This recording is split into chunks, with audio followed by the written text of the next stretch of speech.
At a time when heroic Australian soldiers marched off into battle in World War I, Churches of Christ was cultivating its own heroes on our home shore, an army of women dedicated to delivering social services for all.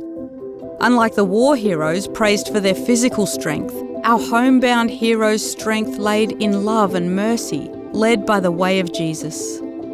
Inspired by his words to care for those in need, these heroic women fed the hungry, healed the sick, and formed friendships with outcasts and the overlooked. Records from as early as 1896 show us that women were leading the way in these practical acts of kindness. At the time, this was known as Dorcas Work. So Dorcas was a woman from the New Testament church era, and she's described in the Bible as full of good works and acts of mercy. Good works could be anything from making clothes for the widows to giving someone a glass of water. In the simple Christianity of the New Testament, a lot of those folks opened up their homes, they shared meals with strangers, with travellers, with pilgrims, with friends, and all this was common and it was integral in this early Christianity. In the Churches of Christ movement of the 1880s, this work fell almost entirely on the women. Realising the benefit of unity, organisation and working together, the women organised their own conference in 1913, the Queensland Sisters Conference.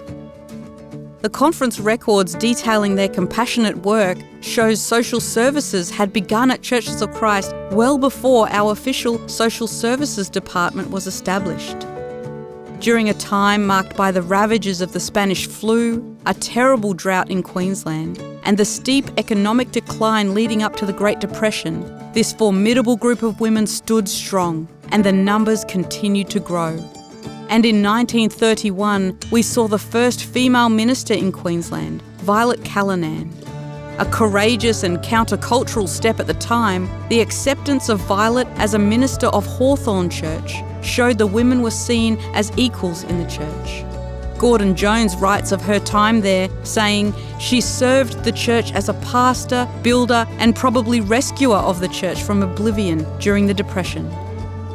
Violet continued her involvement with Churches of Christ in the decades to come in Victoria and again in Queensland, before eventually retiring to our Golden Age retirement village on the Gold Coast. With the arrival of the Great Depression in the 1930s, we saw the official establishment of our Social Services Department to meet the needs of the times. The department served as a supporting and organising body that brought both men and women together in equal service to the vulnerable. It called out to churches to donate much-needed items like food and clothing, which was sent to the central depot at the Ann Street Church in Brisbane and then delivered to needy families right across the city. During the darkest days of the Depression, a large camp of unemployed sprang up in Yeronga Park. The women in the nearby Annerley Church of Christ, moved by compassion, rallied together and provided free meals on Sundays. Weekly, they were feeding over 100 people, culminating in a total of 4,000 meals by the time the work came to an end. It is no small thing that these women had an incredibly compassionate and selfless minister who led by example, standing at the helm of their church, Minister Charles Young. Young had a reputation of making personal sacrifices during these days to help those less fortunate, from reducing his salary to help the church, to returning home one night barefoot, having given his boots to a man on his way home. While these times were hard, the challenges of the First World War were just the start of tough times for Australian people. By the time World War II rolled around, there wasn't a trace of pre-World War I optimism or a sense of nobility around war. It was a time that the church needed to stand strong for the people. It was a fight to survive. The country was filled with broken men, and World War II was bringing more.